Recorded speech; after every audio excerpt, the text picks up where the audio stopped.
El ministro de Economía, Luis Caputo, se muestra optimista y proyecta que la inflación en Argentina, que se encuentra en alrededor del 4% mensual, podría bajar en septiembre después de varias medidas que está tomando el gobierno. ¿Cuáles son estas medidas y cuál es el costo de la estrategia económica del gobierno de Javier Milei para el país? Lo discutimos.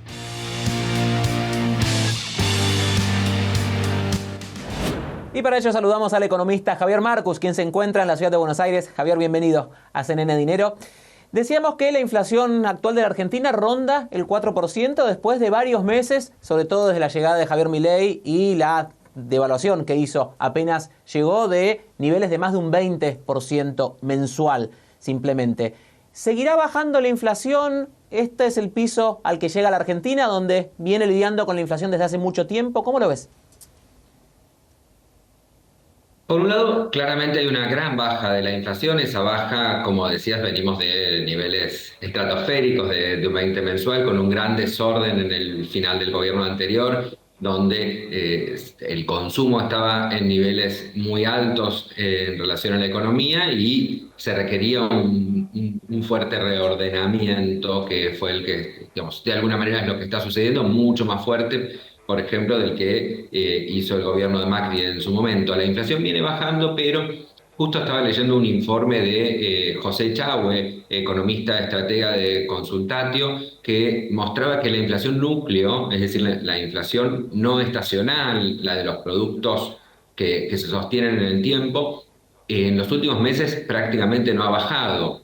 Ahí hay un tema de rezago por los salarios que vienen ajustándose para tratar de acomodarse a estos saltos inflacionarios, y por el otro lado las tarifas energéticas que dependen de precios internacionales. Entonces, si bien ha bajado mucho, todavía se ve que los valores de la inflación van a seguir siendo en algo así parecido al 3 4. Por otro lado, hay un informe que salió estos días muy interesante de Morgan Stanley que dice que va a bajar rápidamente para el año que viene, llegar a un 25 anual. Para otros países de Latinoamérica que están viendo seguramente este programa, puede parecer valores astronómicos, pero bueno, mirando de dónde venimos, es decir, cómo estaba la inflación a principio de año en Argentina, claramente esto es mucho más bajo. Pero bueno, una baja que se va produciendo en 10 meses de ese salto que nombrabas recientemente que se produjo al asumir el gobierno de Milei. Vos recién marcabas que al final del gobierno anterior, de Alberto Fernández, había altos índices de consumo. Bueno, eso en parte explica por qué se ha disparado tanto la inflación, más también la devaluación que realizó Milei al llegar al gobierno. Ahora, para llegar a este 4% de inflación que veremos si se puede bajar un poco más o no, ¿qué tuvo que sacrificar la Argentina? Porque el consumo cayó en picada, la producción también, todos los índices económicos de los últimos meses van dando en general en negativo. Entonces, ¿qué sacrificó la Argentina para poder controlar o empezar a controlar la inflación? Bueno, casi todo, diremos, salarios reales, es decir, los salarios claramente, si bien se están recuperando en los últimos meses, estamos en valores muy, muy bajos comparados con los últimos años. Estamos en valores de 6 años atrás, en términos reales, es decir, que la clase trabajadora está haciendo un gran esfuerzo en este ajuste. Las jubilaciones, porque claramente para tener un superávit como el que tiene ahora el gobierno, baja el gasto, y el gasto ¿en qué se puede bajar? Esto miremoslo como una empresa. Digo, si yo tengo una empresa cuyo gasto es 80% en salarios y quiero bajar el gasto, ¿de dónde sale eso? Obviamente va a salir en gran parte de salarios, salvo que si quiero bajar, no sé, el 30% del gasto. Entonces hay una baja de los ingresos de los jubilados. Ahora, justamente recientemente, en estos días, hubo marchas de jubilados reclamando por sus salarios, baja del nivel de actividad. Justamente hoy salió información en relación a la disminución de los despachos de cemento, que esto quiere decir que hay menos construcción. Y por otro lado, menos producción de autos, pero en otros sectores sí se ve reactivación. Y también una cosa no menor a tener en cuenta en una mirada objetiva de lo que sucede es que el mercado le cree al gobierno y que los índices de confianza del mercado, es decir, el mercado financiero, siguen altos. Es decir, no están en el mismo lugar que cuando Hablando, asumió el gobierno de Milei, pero siguen arriba del 50%. Hablando justamente del mercado, nos lleva a los dólares que la Argentina está buscando siempre y que hoy no tiene. ¿Cómo está hoy la Argentina con los dólares y cómo va Javier Milei con su promesa de dolarización? ¿Se está haciendo algo en ese sentido? ¿Está avanzando hacia allí o no? Parece que ese dilema o no de la dolarización está por ahora bastante lejano, estamos en problemas mucho más mundanos o triviales, las reservas del Banco Central siguen siendo negativas y hay una visión eh, digamos, de la dificultad que puede ver el mercado, justamente la ve en el frente externo.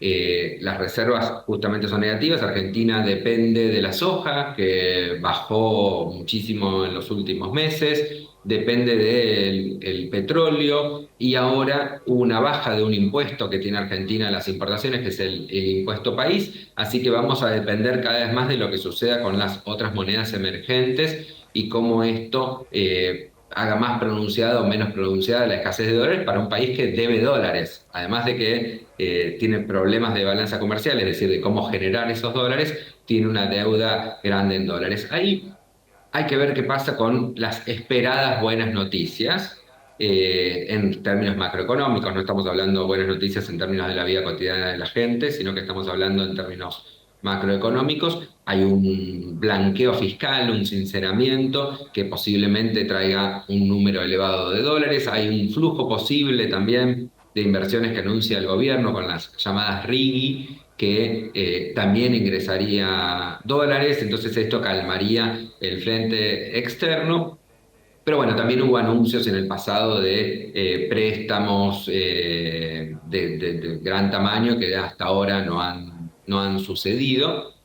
Pero bueno, el mercado está optimista, es decir, lo ven como posible esta noción de que lleguen dólares, e incluso Morgan Stanley hizo un informe hace unos días mostrando la posibilidad de que Argentina ingrese el año próximo como emergente, con una ponderación muy baja, un 0,2, pero si eso sucediera, llegarían inversiones enormes, digo, por lo chico que es el mercado argentino, un 0,2 del índice de emergentes, a las acciones más líquidas como Banco Macro, Banco Galicia, Pampa Energía, YPF. Sí.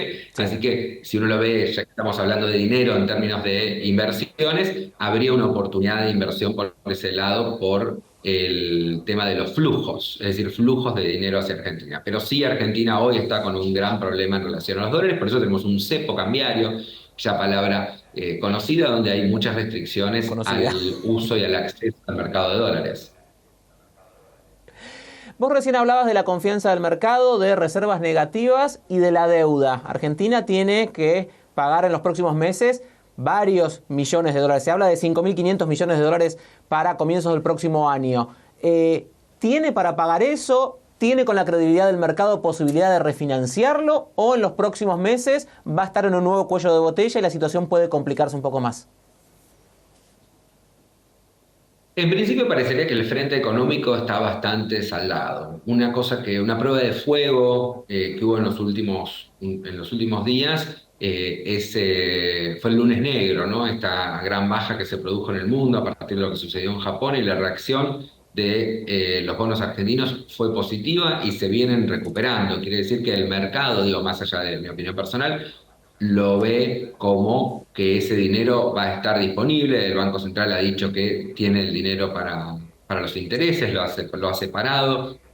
Entonces hay señales en ese sentido de que se va a pagar y el mercado lo cree. Lo que aparece en todo lo que uno lee en relación al problema económico no son tanto los problemas de la economía o de conseguir los dólares, sino los problemas políticos, es decir, cómo el gobierno puede sostener eh, con cohesión interna, porque, por ejemplo, aparece esta idea de un programa liberal y después aparece el ministro de Justicia citando al Corán, y por otro lado, en términos de lograr mayorías, por ejemplo, en términos que afecten a la gestión económica. El Congreso planteó un aumento a jubilados que el presidente lo vetó, entonces ahí aparece cómo se logran alianzas con otros partidos como para sostener la voluntad del Ejecutivo, del Poder Ejecutivo en un país presidencialista como Argentina. Entonces, ahí es donde aparecen Así las es. dudas y en general, ¿qué pasa con la evolución de la economía? Se ve que va a depender más de cuánto la gente en la calle resista o no el ajuste y de cuán fuertes pueden ser esas alianzas para sostener la voluntad política de un plan de ajuste muy claro. Javier Marcos, gracias por haber estado con nosotros. Era el economista Javier Marcos que nos ha acompañado desde la ciudad de Buenos Aires.